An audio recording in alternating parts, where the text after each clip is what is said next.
তো hey guys, finally আজকে আমরা লাজরাসের এপিসোড 9 এক্সপ্লেন করতে যাচ্ছি। তো এপিসোডের শুরুতে আমাদের দেখানো হয় যে একজন ব্যক্তি খাবার খাচ্ছে এবং তখনই তার কাছে একজন ওয়েটার আসে আর সে বলে যে আপনি প্রতিদিন এটাই খেতে থাকেন, কেননা আপনি আজ একটি নতুন ডিশ ট্রাই করুন। আর ওই ব্যক্তি বলে যে এই সময়ে আমার সবচেয়ে বেশি প্রোটিনের প্রয়োজন, যাতে আমি যে কোনো আসন্ন বিপদের জন্য প্রস্তুত থাকতে পারি। আর পরের দৃশ্যে আমরা দেখি যে সে একটি রাস্তায় হাঁটছে এবং তার চারপাশে অনেক দুর্ঘটনা ঘটছে, কিন্তু তাকে তো কেউ কিছুই করতে পারছে না। আর পরের দৃশ্যে আমরা দেখি যে অ্যাবিনকে একটি মেয়ে জানায় যে আজ আপনার মিটিং আছে, তাই আপনার রেডি থাকা উচিত। এবং অ্যাবিন বলে যে হ্যাঁ আমি জানি। আর ওই মেয়েটি বলে যে আপনি কোথাও নার্ভাস তো হয়ে যাননি তো? আর অ্যাবিন বলে যে আরে আমি কেন নার্ভাস হব। আর পরের দৃশ্যে আমরা দেখি যে ক্রিসের জ্ঞান ফিরে আসে এবং এলিনা তাকে বলে যে আপনার আরও কিছুক্ষণ বিশ্রাম করা উচিত। আর তারপর ক্রিস এক্সেলের ব্যাপারে জিজ্ঞেস করে এবং এলিনা বলে যে এক্সেল ডগের সাথে কিছু কেনার জন্য গেছে। আর তারপর আমরা দেখি যে সে একটি বিড়াল নোটিস করে এবং সে বলে যে এটি কবে থেকে এখানে থাকতে শুরু করলো। আর এলিনা বলে যে এটি তো অনেক সময় ধরে এখানে থাকছে। আর ক্রিস বলে যে আমার মনে হয় এটি আমাদের লেজারাস টিমেরই অংশ হয়ে গেছে। আর তখনই আমাদের এক্সেল আর ডগের দৃশ্য দেখানো হয়। আমরা দেখি যে তারা শপিং করে ফিরে এসেছে তাদের গাড়িতে এবং এর মধ্যেই ডগ তার কার রেকর্ডিং বন্ধ করে দেয় এবং সে বলে যে এখন আমরা যাই বলবো তার রেকর্ড হবে না। আর তারপর ডগ বলে যে তোমার কি মনে হয় যদি আমরা স্কিনারকে ধরে ফেলি তবে কি সব ঠিক হয়ে যাবে? আর এক্সেল বলে আমার তো মনে হয় যে এরা সব লেজারাস ক্ল্যানকে ভেঙে দিয়ে তাদের সাজাও দেবে। আর আমরা দেখি যে এবেলও দ্য পেন্টাগনে পৌঁছে গেছে এবং সেখানে সে হার্শকেও পায়।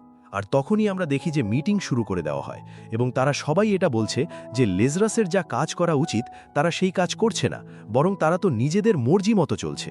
লেজারাস স্কিনারকে ধরার বাহানায় অনেক বেশি ধ্বংসলীলাও করেছে। আর তখনই এবেল বলে যে হ্যাঁ এ ব্যাপারে আমি জানি, কিন্তু আমি এই সময়ে লেজারাসের উপর পুরোপুরিভাবে ভরসা করছি। আর তারপর ওই লোকেরা বলতে শুরু করে যে তোমার লেজারাস টিমে তো একটি মেয়ে রাশিয়ান স্পাই আছে না, তোমার মনে হয় না যে সে আমাদের সব কথা তাদের গিয়ে বলছে?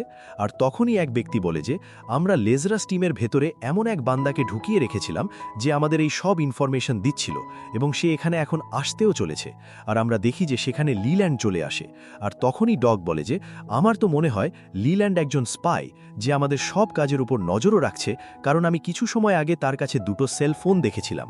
আর তখনই আমরা দেখি যে লিল্যান্ডকে সবাই এটা জিজ্ঞেস করতে শুরু করে যে লেজারাস কি নিজের কাজ করছে নাকি তারা নিজেদেরই মিশনে যাচ্ছে। আর লিল্যান্ড বলে যে আমার তো মনে হয় যে তারা তাদের পুরো চেষ্টা করছে, কিন্তু কিছু জিনিস আছে যা তাদের শুধরানো উচিত।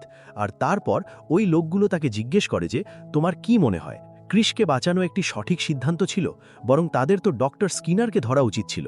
আর লিল্যান্ড বলে যে আমার মতে তো ক্রিস একজন অত্যন্ত গুরুত্বপূর্ণ এবং সে আমাদের ডক্টর স্কিনারকে ধরতে অনেক বেশি সাহায্যও করতে পারে, যার কারণে তাকে বাঁচানো জরুরি ছিল। আর তখনই আমরা দেখি যে ক্রিস আবারও তৈরি হতে শুরু করে এবং সে বলে যে আমি যদি বেড রেস্ট করতে থাকি তবে ডক্টর স্কিনারকে কে ধরবে? আর তখনই সে চেক করে যে তার কাপড়ের মধ্যে সে সেই ট্যাবলেটটি পায় এবং সে এলিনাকে জানায় যে এটি আমি তখন পেয়েছিলাম যখন আমি ডক্টর স্কিনারের বাড়িতে গিয়েছিলাম। আর তখনই সিন শিফট হয় এবং লিল্যান্ড বলে যে এমনিতে তো লেজারাস টিম তাদের বেস্ট দিচ্ছে ডক্টর স্কিনারকে ধরার জন্য এবং আমার এ ব্যাপারে পুরো বিশ্বাস আছে যে তারা ওকে ধরেও ফেলবে। আর তারপর এক ব্যক্তি বলে যে চলো ঠিক আছে, তাহলে আমরা লেজারাসকে আরও একটি সুযোগ দেব। আর তখনই আমরা দেখি যে মিটিং চলাকালীনই সেখানে একজন ব্যক্তি দাদা রোয়ানকে জানায় যে ডক্টর স্কিনার আরও একটি নতুন ভিডিও আপলোড করেছে। আর ডক্টর স্কিনার জানায় যে আমি শেষ ভিডিও 20 দিন আগে আপলোড করেছিলাম এবং এখনও পর্যন্ত তোমরা আমাকে খুঁজে পাওনি। গভর্নমেন্ট কি সত্যি এতটাই বিক্রি হয়ে গেছে যে তাদের মরতেও ভয় লাগে না?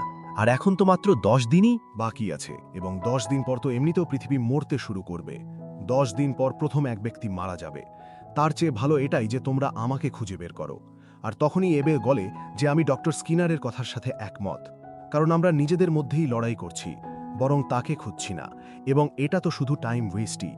আর তারপর এক ব্যক্তি বলে যে চলো ঠিক আছে, আমরা ল্যাজারাসকে একটি সুযোগ দিয়ে দিচ্ছি, কিন্তু এখন ল্যাজারাসের কাছে মাত্র 10 দিনই আছে, তোমাদেরকে ডক্টর স্কিনারকে খুঁজে আনতেই হবে। এবং এবেল বলে যে আমি আশা করি এটাই যেন হয়। আর তখনই আমাদের কিছু ব্যক্তির দৃশ্য দেখানো হয় এবং তারা কথা বলছিল যে কোনো হ্যাকার অ্যাক্সেলের পুরো পাস্টকেই গায়েব করে দিয়েছে।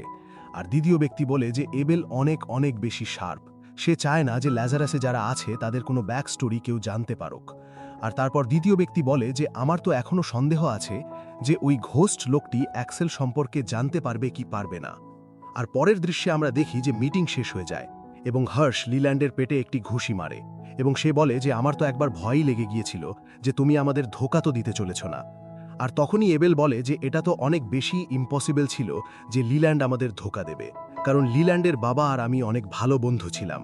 আর পরের দৃশ্যে আমাদের একজন ব্যক্তির দৃশ্য দেখানো হয় এবং সে বলে যে চলো ঠিক আছে, ডিল কনফার্ম হয়ে গেছে, আমি তোমাদের জন্য কাজ করব। আর তখনই সিন শিফট আর আমরা দেখি যে অ্যাক্সেল আর ডগ এটা ভাবছে যে লিল্যান্ড কোথায় গিয়েছে, আর উপরন্ত ক্রিসও অনেক বেশি ইনজার্ড।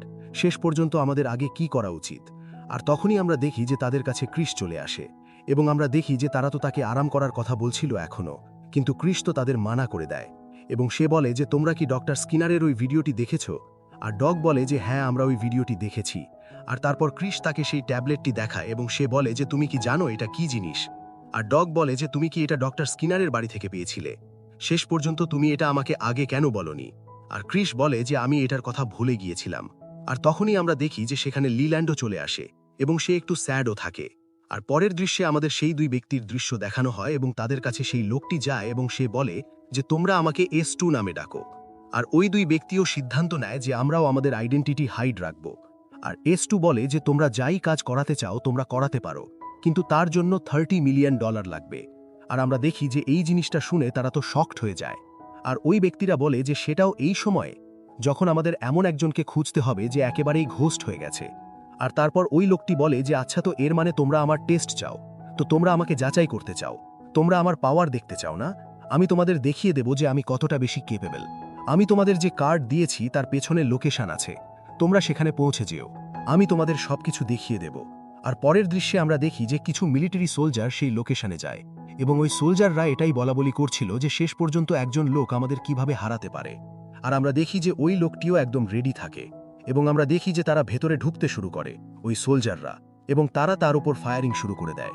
কিন্তু আমরা দেখি যে ওই লোকটি তো একাই তাদের লুকিয়ে লুকিয়ে মারছিল। আর আমরা দেখি যে ওই সোলজাররা এত বেশি হওয়া সত্ত্বেও সে তো একাই তাদের মারছিল এবং আমরা দেখি যে সে তো তাদের শরীর ধর থেকে আলাদা করে দেয় এবং সে অনেক ব্রুটালি তাদের মারে। আর আমরা দেখি যে তারপর কিছুক্ষণ পর ওই সোলজারদের কমান্ডার নিচে আসে হেলিকপ্টার থেকে। S2 ওই ব্যক্তিকে বলে যে আমার মনে হয় যে তারা জেনে গেছে যে আমি এই কাজের জন্য একদমই পারফেক্ট। আর আমরা দেখি যে ওই কমান্ডার ভিডিও কল করে সবাইকে দেখিয়ে দেয় যে কত লোক মারা গেছে। আর তারপর ওই ব্যক্তি বলে যে চলো ঠিক আছে, আমি তোমাকে মেনে নিলাম, এই নাও তোমার টার্গেট, তোমার মোবাইলে দেখো। আর আমরা দেখি যে সে আর কেউ নয়, বরং সে তো অ্যাক্সেল। আর আমরা দেখি যে তাদের কাছে মাত্র 10 দিনই বেঁচে আছে। আর এরই সাথে আমাদের এই এপিসোড শেষ হয়ে যায়। তো তোমরা কমেন্ট করে জানাও তোমাদের এই এপিসোড কেমন লাগলো, এর এক্সপ্লেনেশন কেমন লাগলো। আর হ্যাঁ, যদি ভালো লেগে থাকে তবে লাইক এবং সাবস্ক্রাইব করতে ভুলো না। তো চলো দেখা হচ্ছে তোমাদের সাথে আরও একটি নতুন ভিডিও, নতুন এক্সপ্লেনেশনের সাথে। ততক্ষণ পর্যন্ত টেক কেয়ার, গুড বাই।